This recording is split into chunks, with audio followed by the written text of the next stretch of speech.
Okay, we are back to Agent Amelia, Zombie Cows, book number 2 in the Agent Amelia series.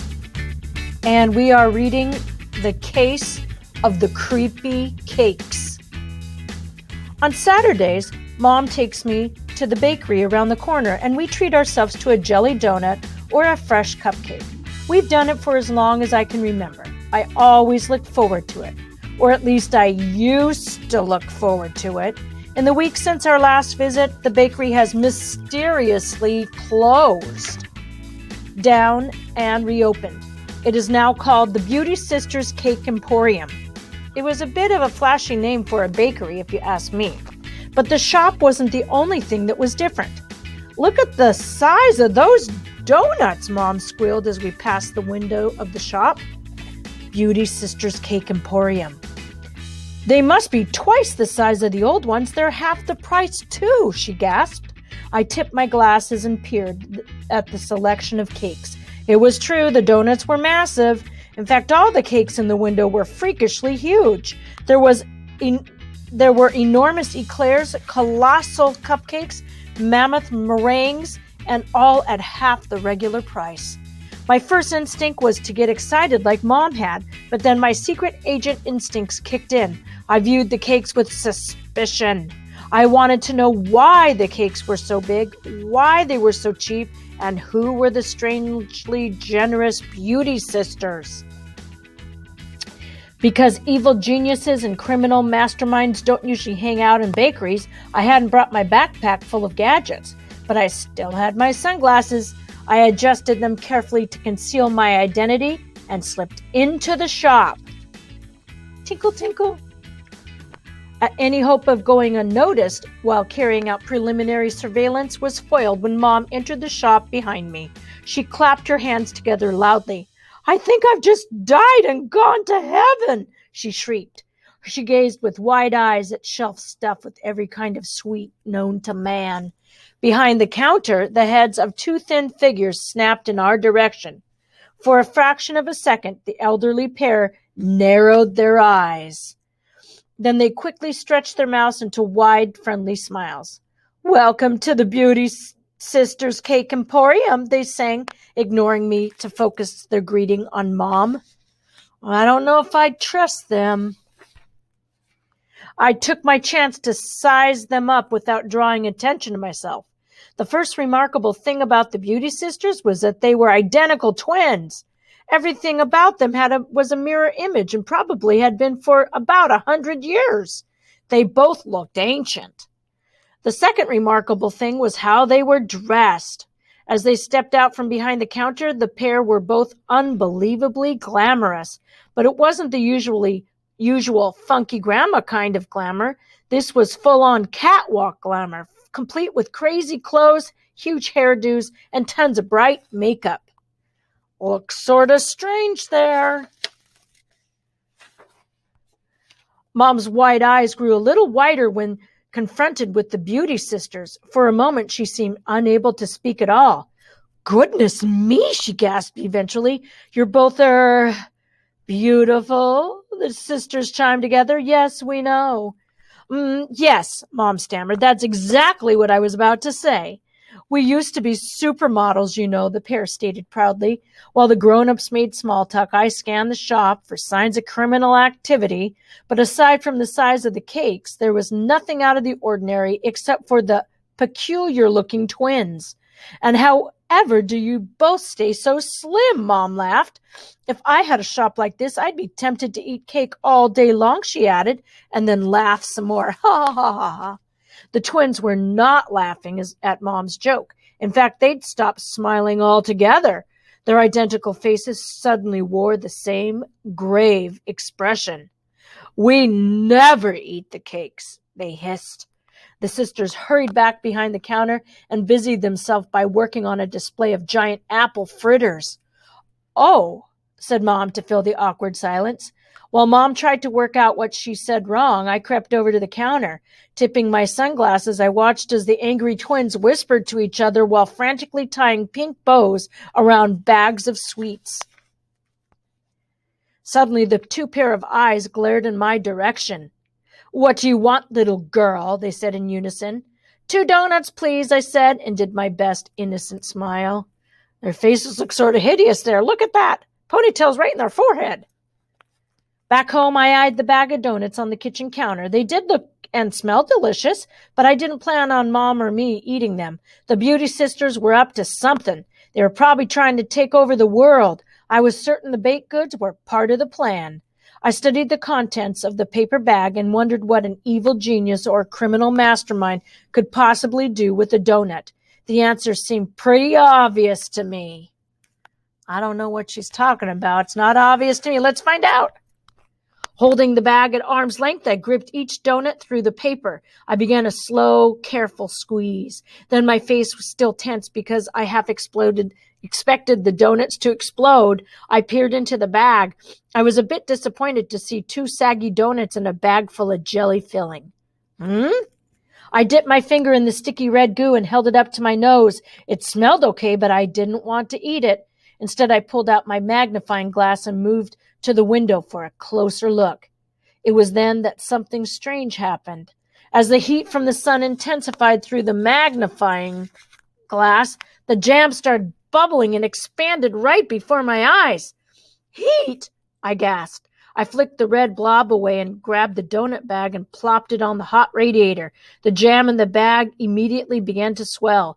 It strained at the paper bag. Then it rose up like a fizzy can of soda. Thinking fast, I ran to the trash. I threw the whole thing in just as the paper burst. The red mess spilled everywhere. "What on earth?" yelled Mom, appearing in the doorway. "I dropped our donuts in the trash accidentally," I stammered, although given more time, I would definitely have come up with a better excuse. Mom gazed at the red mess in the trash. "And they look like really gooey ones, too," she sighed. "I'll run back to the shop," I said quickly. "My treat." And before Mom could answer, I grabbed my backpack and bolted for the door. Around the corner, I stopped to check my supplies. Without time to prepare, I wasn't sure what disguises I'd packed. All I could find was a beret and a flowery scarf that I'd collected because I might need to look like a French lady one day. It was not ideal, but it would have to do. Walking slowly past the window of the cake shop, I spied the Beauty Sisters. They were busy talking to customers at the counter. I took the chance to slip into the shop. Once inside, I edged my way quietly along the wall. I pretended to browse the shelves while secretly heading for a curtain at the back. With one last glance to make sure the twins were still distracted, I was about to duck through the curtain when a terrifying noise stopped me in my tracks. "But I want it now!" screamed a strangely familiar voice. I froze to the spot. Pulling my beret down and my scarf up, I turned my head again slowly. The other customers in the shop were actually my arch enemy, Aunt Trudy Hart, and her tired-looking parents. Uh-oh, she's having a temper tantrum. Remember her? Trudy is in my class at school, but we don't get along. She's very spoiled and used to getting her way. Today, that meant screaming and stamping her foot in the middle of the shop while her parents tried to calm her down. Typical, I thought. Then I realized that's because Trudy was having a tantrum, and everyone's attention was on her. No one was looking at me, so I shrugged my shoulders and stepped casually through the curtain. I'd never seen the back of a bakery before. I didn't really know what to expect, but I definitely didn't expect to find what I found. The back of the Beauty Sisters Cake Emporium looked exactly like a mad science laboratory. There were test tubes and lightning rods and smoking beakers. Among all the complicated scientific equipment were bags of sugar, sacks of flour, cans of cream, and jars of jam. There was also a light frost covering everything because the room was as cold as a freezer. I thought, rubbing my hands for warmth. My plan to get into the back of the shop didn't really cover what I would do once I got there. I decided to snoop around a bit. I hoped to discover exactly what the Beauty Sisters were plotting. Then I'd find a way to stop them. Pretty weird. I could hear Trudy still screaming her demands in the shop. I knew she would continue to scream until she got her own way. I began a thorough search of the weird cake laboratory. I started with the diagrams on the wall. There's all the diagrams. Woo! As far as I could tell from the drawings, the twins were filling their cakes with specially modified fillings that would instantly make people gain weight. That'd be terrible. Very odd. I'd foiled some strange attempts to take over the world before, but this was definitely one of the strangest. I also worked out from the diagrams that the body heat made the filling swell. This explained why my tampering with the donuts had set off the weird expanding jelly. Since bodies aren't as hot as radiators, people probably wouldn't explode. Let's hope not. They would just get very, very big. Scattered around the room were other large crates filled with cakes and other treats, but it was so cold in the lab, I decided they were probably harmless so long as I didn't eat them or warm them up. Then I noticed a table in the middle of the room with a large cloth draped over it. There was no way of knowing what was underneath. It could have been a booby trap, so I pulled out one of my extendable grabber hand gadgets. It's basically a hand on a stick. There it is. I carefully removed the cloth. Underneath the cloth was the biggest layer cake I'd ever seen. It was about half my size and stuffed to bursting with filling and frosting. Then I peered down at the cake and gasped out loud. Happy birthday, Trudy glared back at me in bright pink frosting. I could have kicked myself for not making the connection earlier. Trudy had made a big fuss all week at school about her birthday party. She even held a meeting in the playground where the exclusive party invitations were handed out. She also provided a typed list of acceptable birthday presents. Oh, she sounds like a winner. Needless to say, I didn't get an invitation. Now I was staring at her birthday cake. Suddenly everything went eerily silent. I realized the sound of Trudy screaming and stamping had stopped. This could only mean one thing. Either Trudy had just got her way, or she'd left the shop quietly without getting her way. I knew Trudy well enough to know which was most likely, and turned around to find two thin figures looming in the doorway. Bonjour, I said quickly in my best French accent.